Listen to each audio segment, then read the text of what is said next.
All right, we're about to get started here momentarily. A lot going on in the world of Alabama's wild and woolly weather. We have had a rough night. We have ongoing storms in East Alabama. We had tornadoes already last night up in the Tennessee Valley. Now we have replaced all of that with what's happening right now, which are these thunderstorms happening over in the eastern sections of the state, which I'll take you in and show you there in just a moment. As always, I would encourage you to comment. Let me know where you're watching from. That sort of helps us tailor this update to where you are and what you need to know. So I'm Josh Johnson. As always, it is a true honor and a pleasure to be with you on this, what day is it anymore? Who knows, right? On this Thursday. That's the one. All right. So we've got storms ongoing now in East Alabama. The good news is they're not rotating as of this moment. The bad news is they are still out there. It's still raining hard. We've still got thunder, lightning, and gusty wind in spots as well. So we'll take you straight to First Alert Radar here. This is a program called Radar Scope. This is the Montgomery radar. So, all right, you've got a big cluster of storms that extends kind of in this odd shape. It's all moving towards the southeast. Let me redraw that. So it's almost like a backwards three. Everything you see here diving southeast. So this will continue doing that. Now, as it moves southeast and east, there's still some window here for two main problems: damaging wind gust and the possibility of a brief tornado. So that's where we are right now, is there. We've got this tornado risk in the mix. We've got damaging wind possibilities in there as well. We'll stop the animation here. Let's look at the storm relative, see if we see anything suspicious. A couple of things, and it really works best if you can sort of toggle back and forth. What I like to do when I look at this, by the way, is look at the reflectivity and see any little bends in the data. You see one there, you see one there, you see a little curl up here, see a couple of curls back here, and then switch over to the storm relative and then look in those areas that I kind of circled or identified. And it looks like, if anything, you could probably make an argument for some modest rotation there in the southeastern corner of Macon County. Now, remember, lots of storms rotate. Just because a storm rotates doesn't mean it's producing a tornado or even that it's dangerous. When we look to issue tornado warnings, when the National Weather Service looks, they look for two things: deep and persistent rotation. Deep meaning that the radar sort of takes slices of a storm. Deep rotation occurs when the radar is seeing it near the ground and all the way up. Persistent means it's lasting for more than a couple of scans. So we don't have any of that right now. We don't have any deep, persistent rotation. We have brief, shallow rotation for the most part with these storms over in East Alabama. But they're there. As mentioned, movement here just south of due east. So heavy rain, thunder, lightning, gusty wind as this continues to move on closer into the state of Georgia, which, by the way, we have multiple tornado warnings, one near Vidalia, Georgia, Sammy Kershaw country, the other one near Cordell, Georgia, south of Hawkinsville, south of Macon and Warner Robins. So Georgia getting hit pretty hard. We are on the back end of this. This will continue. And by the way, I'm amazed at the accuracy of some of the computer modeling. We showed you models and told you our forecast was for the first wave to primarily affect areas along and east of Interstate 65, which runs right there. Look at that. That's pretty remarkable that the computers have gotten this good. Now, a couple of things happening. The storms themselves are moving east. There is an outflow boundary that we're tracking here as well. Notice this, all right? This little green line. Now, this is actually moving away from the storms back down towards the south-southwest. As this moves south, you'll probably see some temporary strengthening of some of these downpours out here: Deatsville, Millbrook, Cusata, Prattville, and Blue Ridge. So that's something we'll be keeping an eye on as well. Do we see any kind of intensification? Do we see anything dangerous as the outflow boundary from the storms up here moves down and hits some of these other cells? You could potentially see a spike up in intensity. We saw it earlier in Tallapoosa County. So with the storm over Alex City that produced some hail as a result of that interaction between the outflow boundary and the existing thunderstorm. So that's where we are now. My man Vernon Turner commenting. Going to be a long night for y'all. Josh, Diet Sunkiss, and the spirit of Dale Earnhardt will help protect y'all. Vernon, buddy, it's good to hear from you as always. I hope all is well with you and everyone. I was bragging about you today, in fact. So if your ears were ringing, that's why. So, all right, so $1,000,000 question in this whole thing is, of course, what happens next? Well, let me swap the map behind us out here, and I'm going to temporarily remove our partner logos so you can sort of take all of this in. This is the latest run of the High-Res Rapid Refresh, and it's been all over the place today. I'll be totally honest with you. It's had some consistency issues, but that's not unusual with a computer model in this sort of difficult pattern. So what happens next? The storms in east and southeast Alabama keep moving through east and southeast Alabama. You'll notice for Montgomery and most of the river region, there's actually a lull between waves here. And that's expected. We told you that this morning, that we thought that would happen. The modeling is sort of coming back around to that idea, which is a good thing. When we start to see the model concur with what we think is going to happen, that gives us better confidence, right? Okay, so then scattered thunderstorms could redevelop this evening, mainly in areas that didn't have rain today. This would probably be along that old outflow boundary. So the outflow boundary that's currently moving south-southwest through Prattville and Millbrook, by 8 o'clock tonight, it's down here. You've had a lot of daytime heating, and you end up with this sort of redevelopment of individual thunderstorms. Not a lot of wind shear in this initially. In the low levels, not a lot of tornado production environment here. But this would probably be some hail producer and some wind producer type stuff. Okay, so then that kind of blows up. But then the main show is this cluster of storms you see here. This will arrive after midnight coming out of Mississippi. The latest run of the HRRR is a little slower with it. I don't know that I buy that. Typically, these end up being faster than modeled, not slower. So after midnight, a fast-moving line of storms that sort of bows out here will race across central and south Alabama. Now, a couple of things here. When this line moves across, there's some really strong wind aloft punching into the back of it. You can tell by the shape. And I'll pan you down into South Alabama. So see that almost backwards C shape right there, running from Lounsboro back towards Brantley and then curving back down towards Atmore. So that would be consistent with strong straight-line wind gust and wind damage and scattered power outages and sporadic tree damage in the southern sections of the state. What would happen, there would be kind of corridors or swaths here with 60 to 70 mile per hour winds. Then there would also be up near the top of the bow and any place where you have these odd storm interactions that are impossible to predict ahead of time, you could deal with a brief spin-up tornado. And look, everyone's asking the what about questions. What about Autauga? What about Dallas? What about Slapout? If I knew right now that there would be a tornado in Autauga County tonight at 4:31 a.m., I would say that. We don't know that. We're not able to predict on a county basis exactly when and how bad and what will happen. I wish we were. Gosh, that would be great. So the what about questions, if you just pay attention to what I'm saying, most of those get answered through the course of this. So the idea here is, for most of you, you're going to get a break in the activity. These showers and storms in the eastern and southeastern counties move away later on this afternoon. Then a lot of the evening is dry. Then later on tonight, an additional cluster or two of storms sweeps across the state from west to east. Corridors of wind damage are possible within that, as are a few brief, quick tornadoes. Again, there's no way of knowing right now exactly where those wind damage corridors will be or if they will affect your county, city, town, hog trail, church, barbecue restaurant, favorite Mexican place, place you had your first kiss. I don't know. We are unable to predict with that level of specificity. What I'm telling you is all I know. This is not a butcher shop. We don't keep the good stuff in the back. I'm telling you everything I know, and I'm pretty good about being very transparent about the things I don't know. So that's the deal there, is that this is going to push across the state.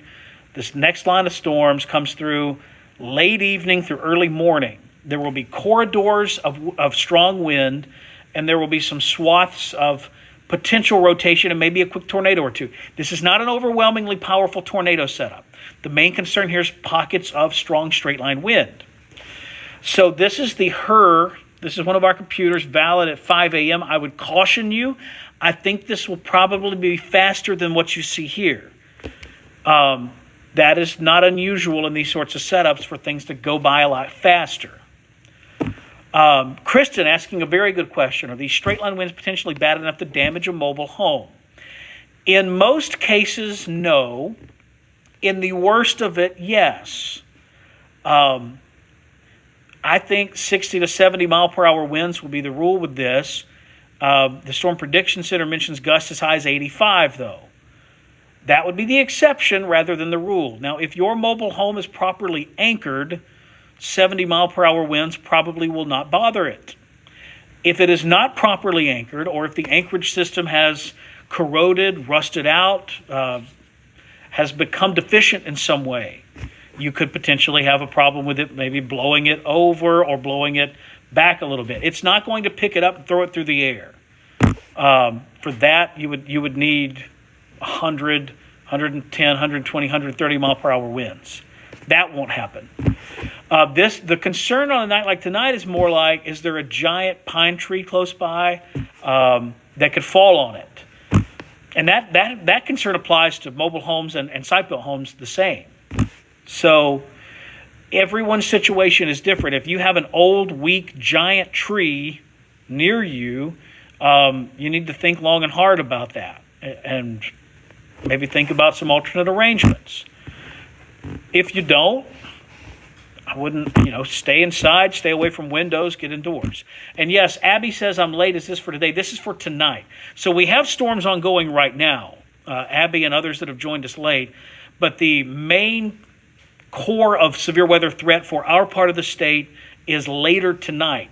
So after, say, 10 p.m., midnight to 5 a.m. or so. That's really the core level of concern. What do you need to do? Multiple reliable ways of getting weather warnings. You cannot rely on an outdoor weather siren. Rain and wind will make it where you can't hear that. Remember, too, energy-efficient homes and windows make it almost, if not impossible, to hear the sound of a siren from inside your home. And it certainly won't be loud enough to wake you up anyway. So that's my advice there. Don't rely on outdoor weather sirens. Make sure you've got our First Alert weather app and a NOAA weather radio handy. Crystal asks, is this more so for Montgomery and South? I think it's really everybody. Some of the earlier data suggested a smaller cluster of storms that would be more concentrated in South Alabama. The latest data has been more of an expansion to where I think it includes, I don't want to get too cute here. And is it worse south of Montgomery? Maybe, but I would suggest there's a chance of wind damage and isolated tornadoes across the entire southern half of the state tonight. So anywhere south of Birmingham, you need to be paying attention to this. All right, let's go back to the radar. So this is what's happening right now. I'll do a quick tour here. Got to keep an eye on these storms over in Bullock and Russell County. They're kind of out by themselves, and the outflow from the previous storms has not undercut them yet. So I'm watching those really carefully right now. Make sure we don't have anything spinning up over here right now. So far, so good. Again, there's a little weak rotation with that one. That's the same storm that was rotating I told you about over in far southeastern Macon County. Still some spin in that one. That one's near Hurtsboro. Christopher asks, is Prattville in this risk? Monique asks, what about Brantley? Yes. There is a risk of damaging wind and isolated tornadoes tonight for everyone south of Birmingham. Everyone. Not everyone will get it. Everyone has a risk. If I knew right now who would get it, I would say that. I don't. So that's that. Possible power outages. Courtney asking that good question. Yes. I suspect there will actually be tens of thousands of power outages statewide tonight with this line of storms. Other questions. Should the weather clear up for Friday? Jenny, that's a phenomenal question. Yes. By the time we get to 8, 9 a.m. Friday at the latest, this is all a distant memory. It all gets out of here really fast Friday morning. So, look, most of Friday's a great day. It's sunny. Temperatures top out in the low 80s. It'll be a great afternoon to be outside. Stephen asking a good question about what time do we expect this to come in. midnight to 5 a.m., closer to midnight in the western counties, closer to 5 a.m. In the eastern counties. When will Montgomery be hit? Alexa, if I knew that, I would say that. For Montgomery, I think the core of this is probably 1 to 4 a.m. Carter says, tracking them storms like a boss. Hey, Carter, how are you? Carter introduced me to my new friend, Justice. He is going to be a meteorologist one day and probably a great one. Carter asked about a baseball game in Wetumpka tonight. I think there's a very good chance you end up playing. I think there's going to be a lull or at least a decrease in the activity for most of the rest of the afternoon and most of the evening. And then the storms return later tonight after 10 o'clock. So that's where we are. In fact, when you look at radar now, this is almost all now east of I-65 and faring very well west of the interstate. Could there be some pop-ups that get going west of the interstate this afternoon? Yes, but there will not be. It won't look like it does in East Alabama right now. Those would be pop-up, hit-or-miss showers and storms. So the big show arrives later tonight after 10 p.m. So, again, that's where we are right now. Let me take you over into Georgia. We actually still have a tornado warning over here near Vidalia, Georgia, which country music aficionados will remember from Sammy Kershaw's hit back in the 90s. Weren't the 90s a wonderful decade? So that's an active tornado warning there south of Vidalia, Georgia, south of Santa Claus, Georgia. What a name. They're out near kind of a radar gap there, but there's your couple of different areas where you're seeing some rotation. Looks like that's kind of almost out of the polygon there. But the possible tornado would be very near Santa Claus lines and Vidalia, moving towards Collins, Manassas, and Cobbtown over in Georgia. So Alexa asked, will I live stream tonight? All of our severe weather coverage is live streamed on the weather app. I would encourage you to use that. Look, like Facebook is something we do kind of as a courtesy, as an extra thing. It is not our primary source of streaming. Our primary source of streaming is on our weather app and at WSFA.com. So that's my advice there. If you're going to be dependent on a live stream, take the time now and download the WSFA First Alert weather app. Don't rely on Facebook. I will do additional Facebook Lives most likely, but you need to have the First Alert weather app as kind of the go-to on this. Stuart, is there any room for this to fizzle out? There's always room for it to fizzle out, but I don't really see it happening. I think we have a sunny, hot afternoon. Then you get the MCS, the Mesoskeleton Convective System, cluster of storms forms in Mississippi, pushes across the state. We know the jet stream dynamics are there. We know the lift is there. We know the shear is there. So damaging wind and thunderstorms, in my opinion, is a not a certainty, but a strong likelihood in tonight's line of storms. Is there a high tornado chance for us who are in the risk? Great question, Courtney. No, not really. There is wind shear in the atmosphere, but there is not a lot of low-level wind shear in the lowest, kilometer of the atmosphere that helps spin up tornadoes. So what you end up having to kind of rely on to produce a tornado then becomes small-scale storm interactions, storms nudging each other, pushing each other around, storms merging, outflow from a previous storm, locally enhancing wind shear. The comma of the bow echo at the very top of it, that can become problematic. So when we say an isolated tornado threat, that's why we say that, because there will be these small areas where the wind shear gets locally enhanced in the low levels enough to spin up a brief tornado. It will be the exception and not the rule. So that's a phenomenal question, by the way. Great question. I'm glad you asked that one. So wind is more the issue over tonight and a small risk of tornadoes. Crystal asked that one. Yeah, Crystal, I think that's a good way of putting it. Wind is the primary issue tonight with a secondary risk of a few isolated brief tornadoes.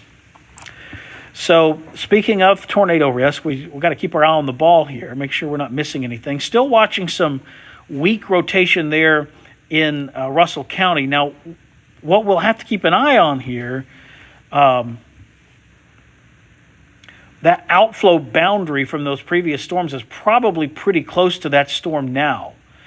We can't see it because it's covered by storms, but if you stop the animation, it's this right here, this green line, which if you sort of continued this out, that storm would likely mean be approaching that boundary. So that's one of those situations where you could have a local enhancement of the wind shear enough to create a brief tornado, a brief rotation. Again, that's in Russell County between Hurtsboro, Pittsview, and Sill, kind of right between all three cities. So there's no tornado warning. There's no need to go to your safe place in Russell County. I do think you need to be paying attention. I'm going to keep a close eye on that. We'll just leave the storm relative velocity pulled up for that. Okay, more questions coming in. Heard you mention golf ball size hail earlier. Is that was the storm coming in tonight? Yeah, there could be golf ball size hail, really in both. There could be golf ball size hail if we get a really intense core in the storms in East Alabama now, or a really intense core tonight. This is the type of environment that probably could support some golf ball sized hail. So if you have access to a carport or garage, park under that tonight just to kind of play it safe there. When does this all happen tonight? The worst of it is midnight to 5 a.m.